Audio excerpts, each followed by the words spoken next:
One thing that every single football fan around the world loves is a comeback story, the story of someone that's overcome the odds and eventually come to your club and been a hero. And whilst he might not be there right now, I think Dan James is the ultimate story of someone that's come from a very, very weird origin and can grow into Leeds United and potentially be that hero in the future. But in order to get into that, we need to talk about his story before Leeds. And before that, I need you to comment down below what you think of Dan James. Is he someone that's a little bit underrated, someone that's overrated because of his pace, anything like that? And I'll let you know what I think as I keep on going. So, his story before Leeds started when he moved to Swansea from Hull City, signed by their academy at something like £72,000. Not very much in the slightest, but in no time at all, he was forcing his way into their first team, and we started sniffing around. There was a prospective move for £8 million for Leeds United, signing him from Swansea City, and that seemed like a really good bit of business at the time. Partially because we looked like we were already on the way up. We needed a winger to give us that little bit of a cutting edge. Sometimes we were playing Kemar Roof out there, so it wasn't quite working out. And I think signing Dan James would have got us up that season. However, as much as he was at Elland Road, as much as everything was signed, as much as he'd taken all of his press photos, everything was agreed on deadline day, there was a very, very slight issue. As you can see in the Leeds United documentary of that season, Take Us Home, there was one episode that was basically dedicated to Dan James not coming to Leeds United because what happened was Swansea City just stopped picking up the phone past a certain point. There was a disagreement between the chairman and the ownership as to whether they should sell Dan James, and if they should, the cost of that sale, and whether it should be a loan or a permanent. Who knows what happened in the boardroom behind the scenes, except for the Swansea City chairman and owner, because even Victor Orta was completely out of the loop. Swansea weren't picking up, and it was our loss because within 6 months he'd been sold to Manchester United for, I think, something like £12 million.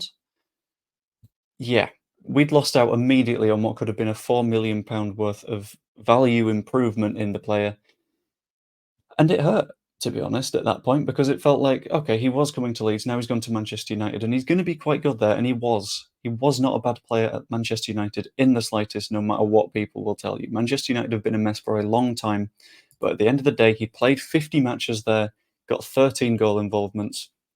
Nothing to complain about at most sane clubs. One of the biggest complaints that he faced, however, was all he does is run, which is something that lots of people throw at him now, but there's clearly something behind it, something to his game. Something in terms of pressing and high energy football, and Manchester United for a while have played very transitional stuff. Dan James was perfect for that. And then they shipped him out because they wanted someone in that wasn't perfect for that.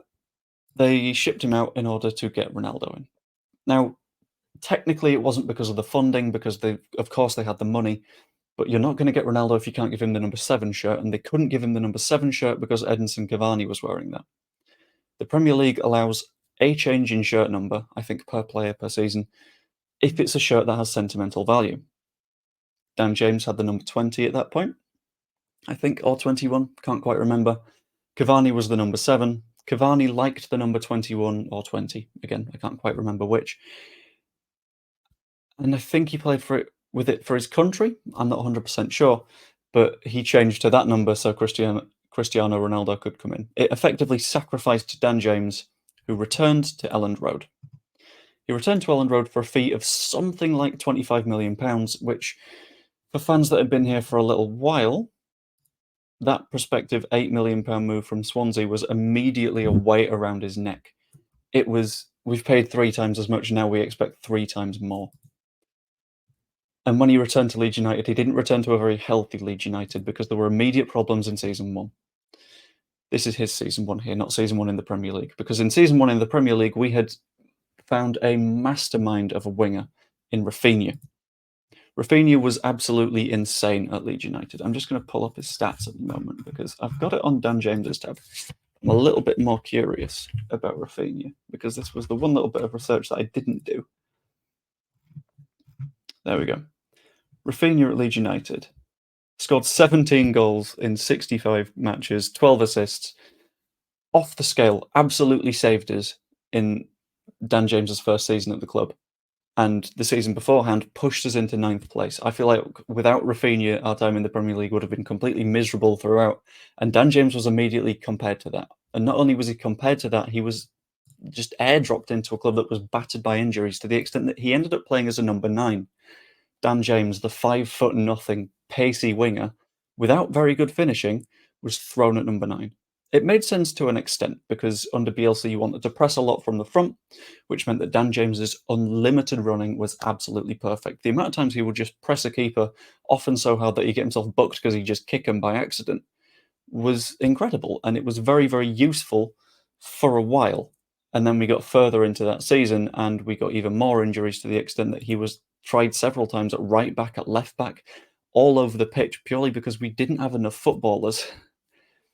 That time was not good for squad depth, and it was the time that lost Marcelo Bielsa his job because it was the point where I think Archie Gray was 15 at the time, where he was thrown onto the bench against Arsenal, and there was a genuine risk of him coming on. He suffered from being, I think, Dan James, the most flexible square peg that got shoved into as many round holes as possible, which meant that his performances were not as good as they could be. If you're a winger, you're not going to perform very well at striker. If you're a winger, you're not going to perform very well as a fairly defensive left back. Obviously, that's just true. And then we got into the start of season 2. And this is where things continued to not improve, when he didn't seem to suit Jesse Marsh's style.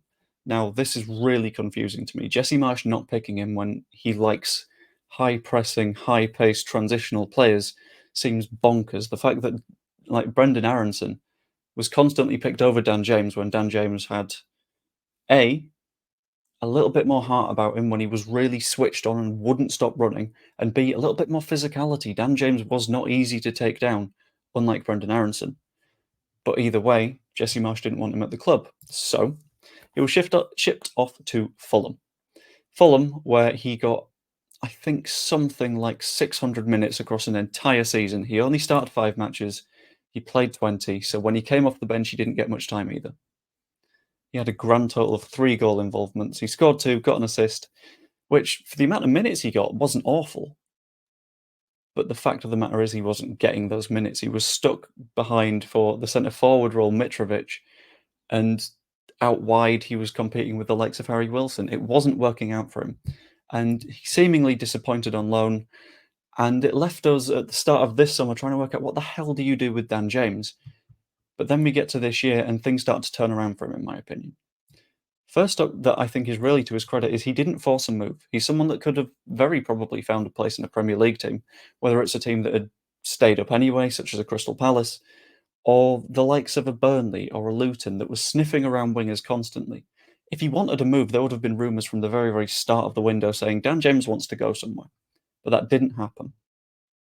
And even better because of that, Daniel Farke has absolutely embraced him and the way that Dan James likes to play. He knows that Dan James likes to run. He knows that Dan James is very good on a counter.